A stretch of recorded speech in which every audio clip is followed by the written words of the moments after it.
ಕರ್ನಾಟಕದ ಸ್ಯಾಂಡಲ್ವುಡ್ ಅಭಿಮಾನಿಗಳಲ್ಲಿ ಒಂದು ವಿನಂತಿ.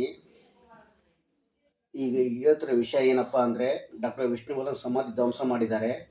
ಆದರೆ ಈ ರೀತಿ ಆಗಬಾರ್ದು ಆಗೋಗಿದೆ. ಮೊನ್ನೆ ಈ ರೀತಿ ನಮ್ಮ ಸ್ಯಾಂಡಲ್ವುಡ್ಡಿನ ಒಬ್ಬ ಮೇರು ನಟ, ಕರ್ನಾಟಕಕ್ಕೆ ದೇವರು ಕೊಟ್ಟ ವರ ಅವರಿಗೆ ಈ ರೀತಿ ಆಗಿದೆ ಅಂದರೆ ನಮಗೆ ಸಹಿಸಲಾರದ ನೋವಾಗಿದೆ. ಮೊನ್ನೆ ಎ ಆರ್ ರೆಹಮಾನ್ ಅವರು ಕನ್ನಡ ಹಾಡು ಹಾಡಿಲ್ಲ ಅಂತ ಅವ್ರಿಗೆ ಇದು ಮಾಡಿದ್ರಿ, ಕ್ಷಮೆ ಕೇಳೋ ಥರ ಮಾಡಿದ್ರಿ. ಆಮೇಲೆ ಕಮಲ್ ಹಾಸನ್ ಅವರು ಏನೋ ಕನ್ನಡದ ಬಗ್ಗೆ ಏನೋ ಮಾತಾಡಿದ್ರು ಅಂತ ಅವ್ರು ಕೂಡ ಇದು ಮಾಡಿದ್ರಿ. ನಮ್ಮವ್ರಿಗೆ ನಾವು ರಕ್ಷಣೆ ಕೊಡಲಿಲ್ಲ ಅಂದಮೇಲೆ ಅವ್ರಿಗೆ ಹೇಳಿ ಏನು ಉಪಯೋಗ?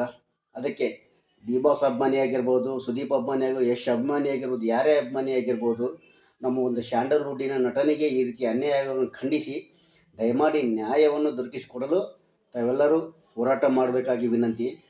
ನನ್ನಿಂದ ಏನಾದರೂ ತಪ್ಪಾಗಿದ್ದರೆ ಕ್ಷಮಿಸಿ. ಜೈ ವಿಷ್ಣು ದಾದಾ.